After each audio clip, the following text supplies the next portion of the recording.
రాష్ట్రంలో రైతులు తీవ్ర ఇబ్బందులు ఎదుర్కొంటుంటే ప్రభుత్వం తామున్నామనే భరోసా కల్పించలేకపోతోందన్నారు మాజీ ఎమ్మెల్యే జక్కంపూడి రాజా. పొగాకు రైతులకు భరోసా కల్పించేందుకు రేపు తూర్పుగోదావరి జిల్లా దేవరపల్లిలో వైఎస్ జగన్ పర్యటించనున్నారని తెలిపారు. పొగాకు రైతులు ఎకరాకు 2.5 లక్షలు పెట్టుబడి పెట్టి పండించిన పంటకు గిట్టుబాటు ధర లేక రైతులు ఆత్మహత్య చేసుకునే పరిస్థితి ఏర్పడిందన్నారు.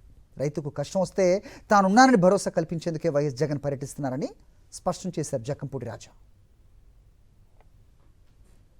రేపు 5వ తేదీ నాడు జగన్మోహన్ రెడ్డి గారు రాబోతా ఉన్నారు దేవరపల్లి టొబాకో బోర్డుకి. ఇక ఇప్పుడైనా ప్రభుత్వం స్పందించకపోతే ఖచ్చితంగా ప్రభుత్వం ఇబ్బంది పడేటటువంటి పరిస్థితి వస్తుంది. రైతుల తిరుగుబాటుకి మీరు లోనవ్వక తప్పదు అనేటువంటి విషయాన్ని గమనించండి. మీరేదో జగన్మోహన్ రెడ్డి గారు ఎప్పుడైతే ఒక సమస్య మీద మాట్లాడతారో వెంటనే కంటి తుడుపు చర్యల కింద కేంద్ర ప్రభుత్వంతో మాట్లాడేశాం, 50,000 రూపాయలు వడ్డీ లేని అప్పు ఇవ్వబోతా ఉన్నాం అంటే మీ ముష్టి ఎవరికి కావాలని అడుగుతా ఉన్నాం. వడ్డీ లేని అప్పు 50,000 రూపాయలు ఇస్తావా?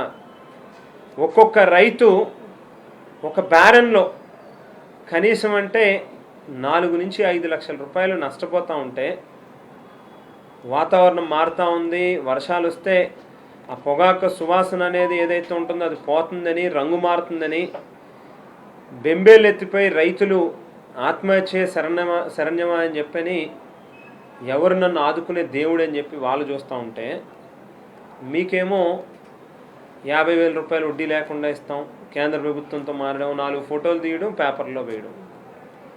మీరు గవర్నమెంటు మరో పక్కన కంపెనీలు ఏమో వేల కోట్లు లాభాలు ఆర్జిస్తారు.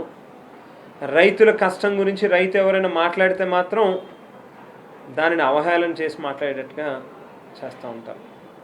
1,00,000 కోట్ల రూపాయలు ప్రభుత్వాలకు ఆదాయం వస్తూ ఉంది వివిధ పన్నుల రూపంలో, ఇదే టొబాకోకు సంబంధించినటువంటి అంశం. మరి మీకేం నొప్పని అడుగుతా ఉన్నాం. కనీసం ఒక 300 కోట్లు 500 కోట్ల రూపాయలు ఆ రైతులకు సంబంధించినటువంటి పన్నుల్లో మీరు కలెక్ట్ చేసిన సెస్లో ఉన్నటువంటి అమౌంట్లైనా ఓ 400-500 కోట్ల రూపాయలు వాళ్ళకి ఖర్చు పెట్టి వాళ్ళకి ఆదుకునేటటువంటి కార్యక్రమం చేస్తే మీరేం నష్టపోతారని చెప్పని అడుగుతాం. ఇది మంచి పద్ధతి కాదు. ఇప్పటికైనా ప్రభుత్వం కళ్ళు తెరాలి, ప్రభుత్వానికి మనసు ఉండాలి, రైతు పక్షాన నిలబడాలి. దాన్ని డిమాండ్ చేస్తూ ఉన్నాం. జగన్మోహన్ రెడ్డి గారు కూడా రేపు 5వ తేదీ నాడు దేవరపల్లి బోర్డుకి వస్తూ ఉన్నారు కాబట్టి పెద్ద ఎత్తున రైతాంగం కూడా ఖచ్చితంగా వారితో పాటు అడుగులో అడుగు వేస్తే ప్రభుత్వం కళ్ళు తెరిచి మన వైపు చూస్తుంది అని చెప్పి అందరినీ కూడా ఈ కార్యక్రమంలో భాగస్వాములై విజయవంతం చేయాలి అని చెప్పి కూడా పిలుపునిస్తా ఉన్నాం. మరిన్ని అప్డేట్స్ కోసం ఛానల్ను సబ్స్క్రైబ్ చేయండి. నోటిఫికేషన్స్ కోసం బెల్ ఐకాన్ పై క్లిక్ చేయండి.